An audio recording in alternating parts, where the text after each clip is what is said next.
And today, I was a little concerned because I thought, oh, surely they already know this. Surely they, this seems like it's going to be pretty basic.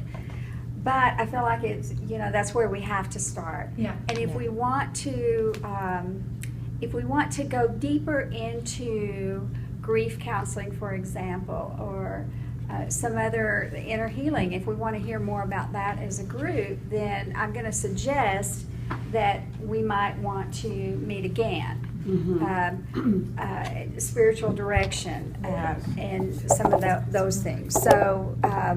So today we're just gonna kind of cover the basics, and if we want to pick this up again, then we might have Judy talk about grief. She's our wonderful grief counselor. We might have Brandy or Matthew talk about inner healing and those kinds of things, because I would like to hear those things myself.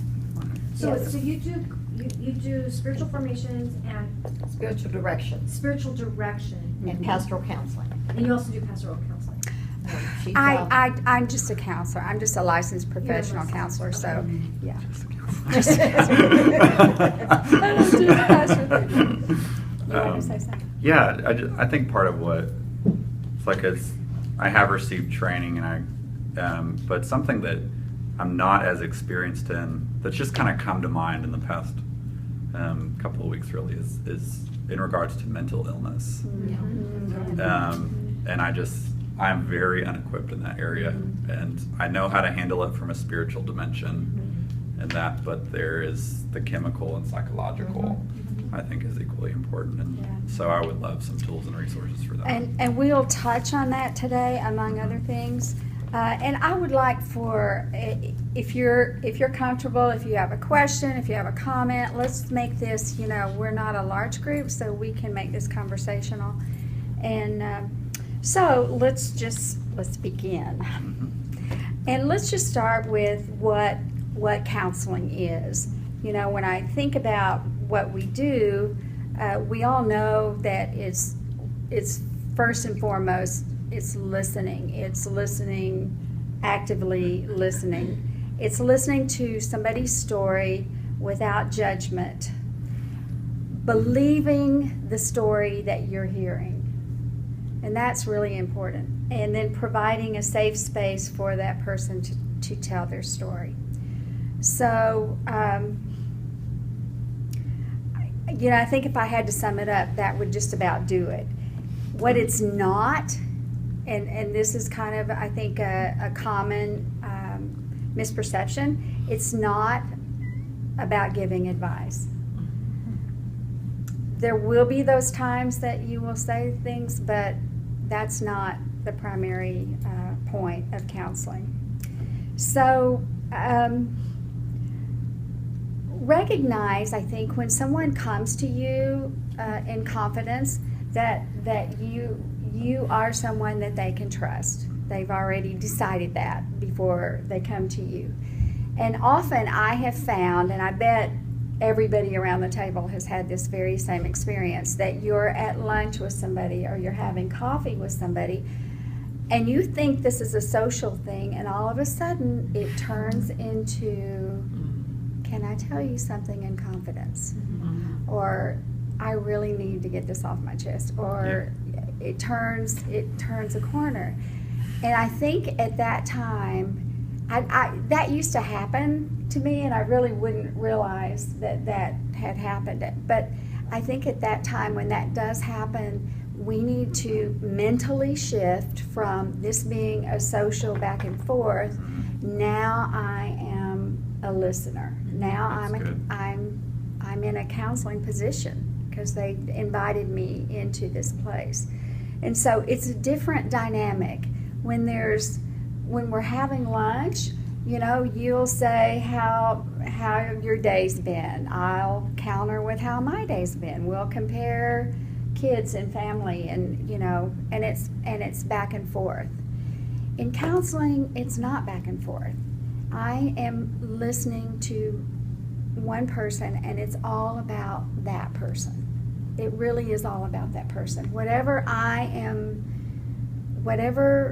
connections that I make in my mind from that story, really have no bearing on what I'm doing as a counselor. Now, there are a few exceptions to that, and I'll get to that in a little bit, but by and large, it is just all about the person who's come to me for help. And so my place in that is then to encourage them to talk, and it's to ask some questions, and so we're going to talk about how we do that. So active listening. I know that we've all probably heard about active listening and what that means, but it is a little bit more than just active listening. It's listening empathically, listening as if I really do know what you're experiencing.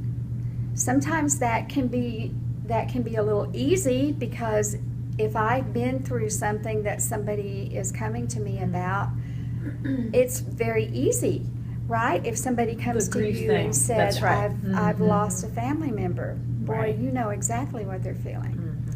And sometimes it's not so easy. Sometimes I can't identify with a student who's,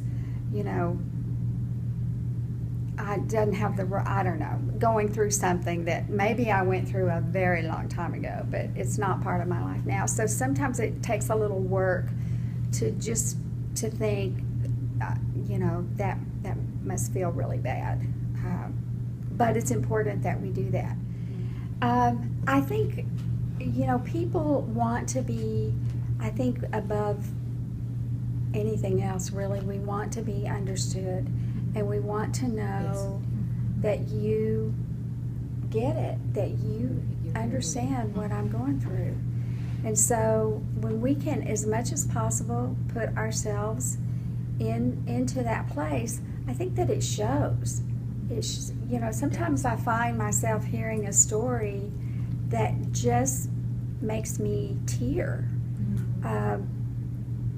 because I'm just feeling like so sad for the person. So I think as much as possible, and sometimes it's harder than others, but putting ourselves kind of, what that must feel like, putting myself in that position so the person feels heard and feels understood.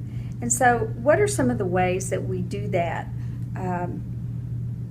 Because like Judy said, the temptation is to say, oh, that happened to me. And even if it did happen to me, that's probably not the time to share that. There might be some times that you would share that, but overall, probably not. Grief may be one of those times that you would share that. But I think you share those things very carefully, and when you have a relationship with somebody, and they do feel like then that you do understand because you've been through it. But ways to do that are to, when somebody is telling their story, to say some encouraging, and by encouraging, I mean not necessarily to make them feel better, but to make them feel welcome to keep talking, is what I mean by encouraging. So to say some things like, that must be so painful, or I can see how that's troubling you, or some things like that really it's reflecting back to them what they're saying in a sense. I don't like this parroting back. I don't like that at all. It just sounds so fake to me, where somebody says, I'm really sad, and then the counselor says, oh, you must really be sad. Oh, okay, I just said that. So I don't think that necessarily is helpful, but I think to say it is a reflection. It is a reflection of what I'm experiencing as I listen to your story, as I watch your body language, as I see, emotion. So I am trying to reflect back to them what I'm receiving from them, but not in a way that I just repeat what they say. That's not so helpful. So asking questions. What do we do when we ask questions? It's to clarify. It is to make sure that you understand as the listener, And so questions like Judy said, can you tell me a little bit more about that? Say more about that. Open-ended questions because you really want them to talk. Talking is therapeutic in and of itself. So you want to encourage them to talk, and sometimes people will tend to shut down. So you want to encourage them to tell your story. So, but questions that can be answered with yes or no sometimes will be answered yes or no, and you hit a little bit of a roadblock there. So, open-ended questions, encouraging them to keep talking, and then just the way that the sounds that you make. I mean, those can be really helpful. And for one thing, people know that you're listening, and they know that you're engaged with them. You're not, checking the clock on the wall. You're not doing some of those other. You're in that moment with them. Now, you said that we should be asking questions to clarify. Who are we clarifying for, ourselves or for them? Ourselves. And so at this point, when they're telling you their story, and there's something that, now, may I ask just a moment, did you mean this person or did you mean that person? Because people are not very coherent when they're Especially when they're emotional. upset. Yes. Yeah. But can Yes. I ask something? Uh-huh. Is it better just to let them talk until they sort of pause and seem to be sort of stopping, or is it better to have questions along the way if you're not certain, to clarify things, or what is better? I'll ask along the way. Okay. Just for my own understanding, because Okay. sometimes it matters in how you understand the rest of Okay. what they're going to say. So I will say, can I interrupt just a minute and ask you about what you just said? Okay. So, and we'll talk more about listening and responding all the way through this, but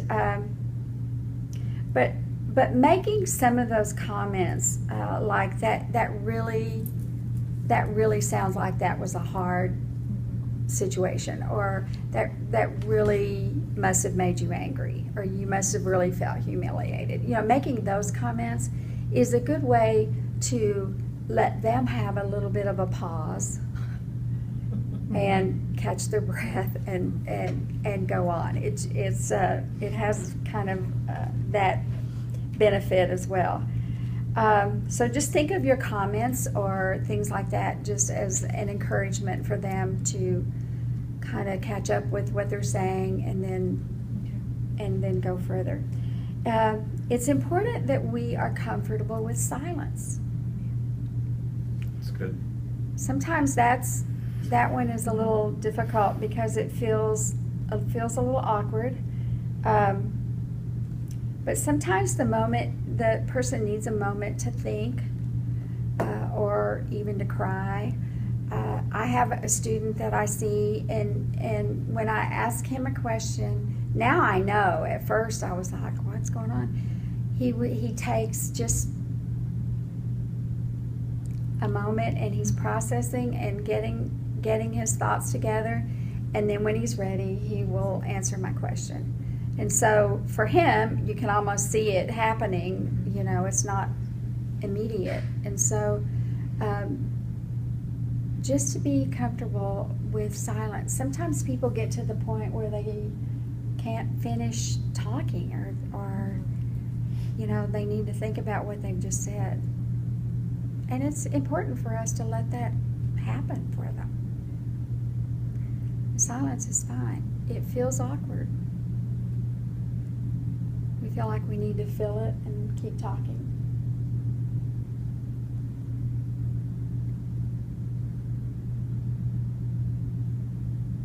It's so awkward, isn't it? Yeah.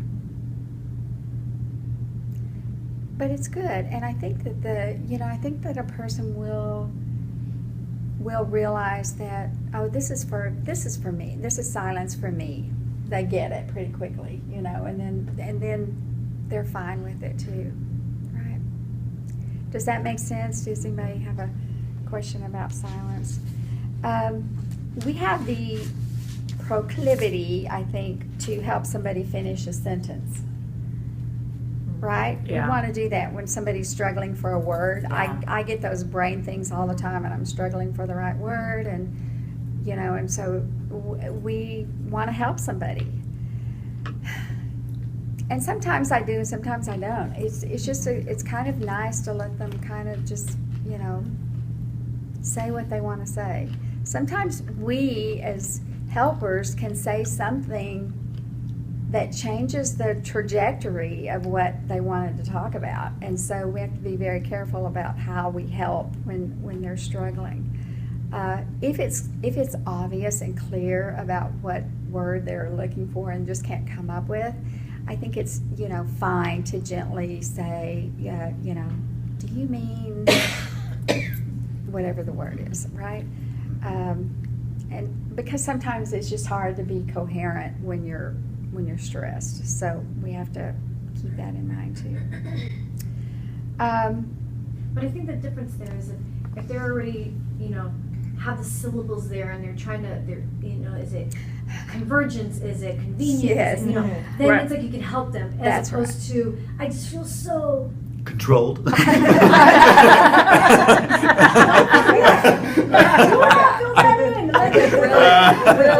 yeah. Oh, Lord. And then it's not so great when they go, oh no, I wasn't feeling that. Maybe now I do. But Yeah. You're not controlled, right? So asking questions, back to my outline, asking questions to clarify, avoiding why questions. because that puts judgment. It can sound like judgment, and it can sound like it can make somebody defensive. When we say, why did you do that, or why questions generally don't turn out very well. I guess the ones that might be fine would be to very gently say, why do you think that happened? Or why do you think you reacted that way? But gently, because that one can go bad, a why question. Okay. And then our tone and volume, the way that we speak, needs to match to a certain degree the tone and the volume of our person that we're talking with. So if my voice is loud and carries, and somebody's come to me and they're speaking very gently and softly, that's weird. My voice is going to be almost assaultive. I can't think of the word, but it is going to be too much, right? And so matching the volume and tone of your voice with the volume and tone of their voice to a certain extent, I think is very, it's helpful, and it's helpful in having them feel understood and comfortable, I think. So when asked for advice, because everybody will say, what do you think I should do? Or not everybody, but that comes up. That's pretty common, right? And so I already said we don't give advice. Well, what I usually do is to say, what are your options? Right. Or Right. what do you think you should do? Because really, if we hand out advice and they're like, okay, Betty told me to go and do this, it's not something that they have thought of themselves. It's not something that they have ownership of. They may not even think it's a good idea, really, but because I said it, they may think they have to do it. Yeah. So we want to encourage them to come up with a solution, if possible, and then we talk about what that might be. So helping somebody explore the avenues that are available to them is what we do. I always say that we kind of connect dots for them, and an example of that would be to say, when we talked before, you said that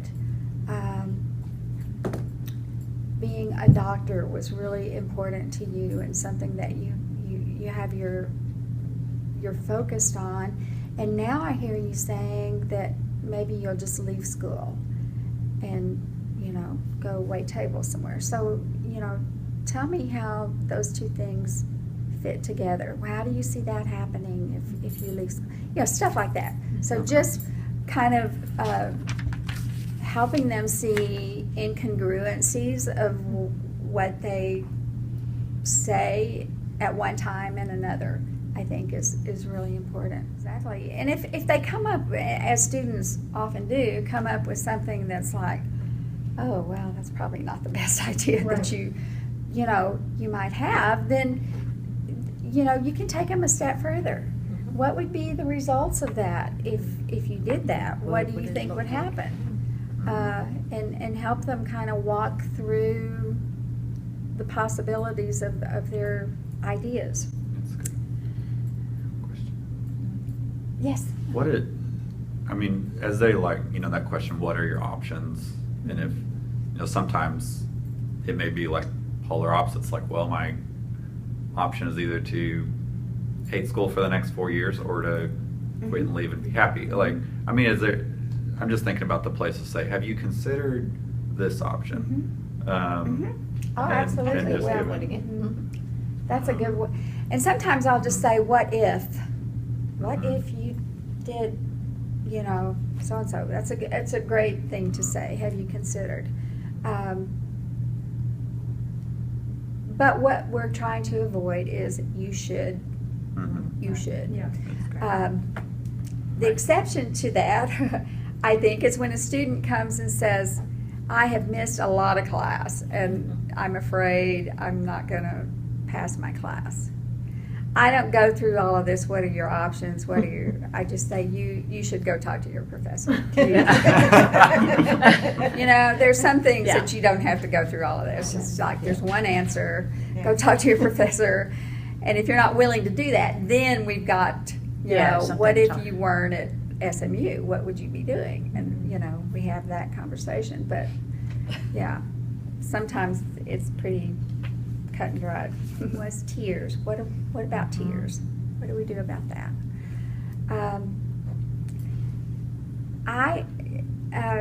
I have noticed that sometimes people their eyes will well, and then in a minute it'll go away. They'll get control and they're fine, right? But if we can notice that happening, something's happening on the inside, something is happening in that moment that we could say, you know, I'm noticing that you're starting to tear. What, you know, tell me what you're feeling right now. What is that about? And that gives them permission to go ahead and let the tears flow and talk about what it is that they're feeling. Tears are really important. I mean, that's how you know somebody is really processing and experiencing something. I think tears are good. It's a good sign when somebody is going to shed tears with you. And we're a little, I think, uncomfortable with that. And it's good to let people cry and have tissues and, you know, and stop for a moment and let them cry. Now, somebody said something about touch, and this is where it feels like at that moment there should be a touch, right? And so this is a tricky place, I think. It's Judy's touchy-feely, she's hugging, she's, you know, everything else. And I have a good many, I guess, male students that I probably, and I'm usually sitting in a chair and they're sitting on my little couch, and it does not feel to me that it's a good thing for me to go and sit beside them on the couch. That feels like it's too intrusive, it's too intimate. familiar, too intimate. And so and I usually am not in arm's reach. So I I usually sit and let them cry. And I might, if I were close enough to them, I might do something like Shoulder, that, on a the shoulder shoulder, or on yeah. the arm, or just something that lets them know that I'm concerned and care about their tears. I think a lot depends on your space, what kind of a does. space that you're in. Yeah. It's never, when a student is crying, it's never a time that I feel like I would have to get up, walk Walk 'em. across and deliberately, it just doesn't feel like the thing to do. But when a student's leaving, Right. that's when it feels more comfortable, I think, to, if it's a male student, I might just pat him on the back or something like that. If it's a girl, I might it just depends on who the person is.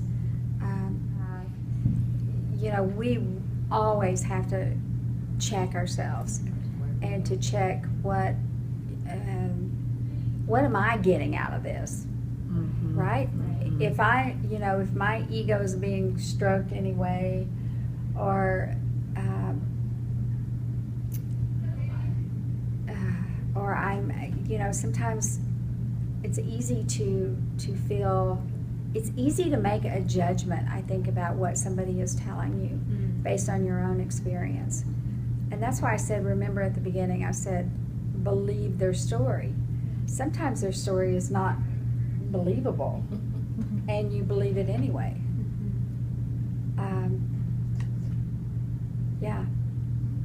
I think when I started, I kind of was a little more, I don't know, I was a little more judgmental in my head about, I don't think you're telling me the truth. Right. And sometimes they're not telling you the truth. They'll come back and go, I was not telling you the truth. Right. But you just have to go with that. And even when they're not telling me the truth, I believe what they're telling me, because I want to be able to say to them, you said this and I believe you. I believe what you're telling me. What is the benefit of, lying? I don't. Yeah, I think sometimes we're just afraid of the truth, I think, and a lie kind of feels better. Judy made a point a little bit ago that it is true that you can sit with a student almost an hour, and honestly, 2 minutes when you're starting to wrap it up, you might say, well, I think we're running out of time for today. Is there anything else? Oh, no. And then here it comes, right? I don't know why that's a pattern, but that happens a lot. Maybe it's just that, I'm running out of time and I really wanted to say this, so now here it is, and it's something that we have to You're afraid. deal with. Fear. Yeah. And that's when you make a Make decision. those decisions. Yeah. Is this, critical enough that we stay with it now, or can we come back to this for the next time? When to refer, right? Okay, go And ahead. so I do think that,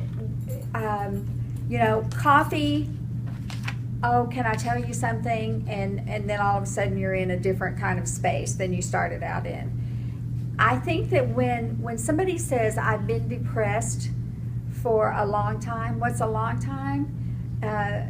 Diagnostically, it's 6 months. But when somebody says, I've been depressed for 3 months or whatever, for a long time without any relief, then those people need to be referred. They probably have some kind of a clinical depression and they need some kind of medical attention. If you can look at somebody or interact while you're interacting with somebody, you notice that not coherent, not congruent, the story just does not fit together, and you think there might be some kind of something else going on. There might be some, bipolar issues. There might be schizophrenia. I don't know, just something is not right to you.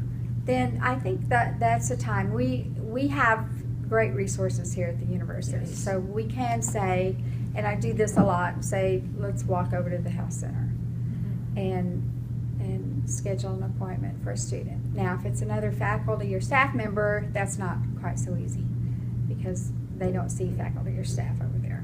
Isn't there, I mean, most places have like an employee assistance program, I guess I They say. do. Right. We do. Okay. Magellan, we do we have have. that. Yeah. Okay. Uh-huh. Okay. Yeah, we do have that. Been there. So So we it could would send them be- to you, right? Sure, you can send them up to our office. Okay. We will see faculty and staff people.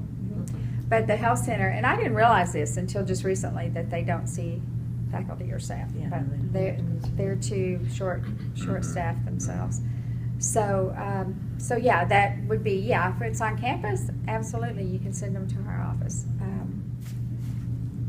Lastly, what about Christian counseling? Because, you know, that's what kind of brings us here together. And I would say that I was not trained as a Christian counselor, but I am a Christian who counsels. And so part of establishing a relationship with somebody is asking them about every part of their life, right? And that's one part that I would definitely ask about. You know, what about your faith background? Oh, I went to, you know, I was Catholic before I came here, and now I don't really do anything. Or, you know, that's pretty common to hear with students that have some problems. And so, how committed are they to their faith background? And then if I know that they're Christian, then they've kind of given me permission to say, you know, what do you do to nurture that? What do you do? I don't know. You know, most of the time they're not doing anything. Well, you know, that's part of the problem. As a Christian, that they're doing something sometimes that's incongruent with their faith, and you know, that tension that they're feeling there. If I know they're a Christian and I know, you know, they say, yeah, I'm in the Word, I pray, and you know, I have a church family, I'm walking with the Lord, then I'm free to say, what do you think might be going on spiritually with this? You know, let's look at this situation in the spiritual realm. What might be going on spiritually that you're having kind of these rough patches in your life? And so, you know, I've had students say, yeah, that makes sense. I'm supposed to give a testimony at my church, or I'm doing, you know, something big is coming up, or I'm in this small group, and you know, we're experiencing some real growth and some things like that. And I don't really know where I stand on the subject of spiritual warfare. I probably wouldn't use those words, but I do think that you know, when growth is around the corner, so is attack, and so is discouragement, and so is, you know, we do have an enemy. We do have an enemy that prowls like a roaring lion, seeking to devour. And so, you know, I think sometimes we give him credit or give it credit for things it can't do, but I think there are plenty of discouragement. There are plenty of things that do happen in the physical world that are a spiritual problem, if that makes sense. Yeah. So, so I would say things, you know, like, what do you think is going on spiritually, or, you know, do you, is it possible you might be trying to find your identity in Greek life or your PhD or whatever, rather than your identity in Christ? And this is if I know, you know, they're actively growing in Christ. And I always pray with students as well. She And does. I've never had a student say, no, don't pray I for me. always think you say yes. And I've actually had a student, and not too long ago, who said, I just have stopped believing, and it doesn't make sense to me anymore. And you know, the reality was he wanted to live in a way that wasn't congruent with with his belief, and so he had decided to stop believing. So, and even I said, I know you don't believe, that's okay. I still want to pray for you. And he said, okay. Yeah, that's good. So I think even when they don't, even I've had some atheists, and they're like, sure, you can pray for me. Had Jewish kids. Yeah. So I think Judy's right. I don't very seldom. I've never had anybody say no, don't pray for me. You pray for every student? I pray with every student that comes Pray with into my every office.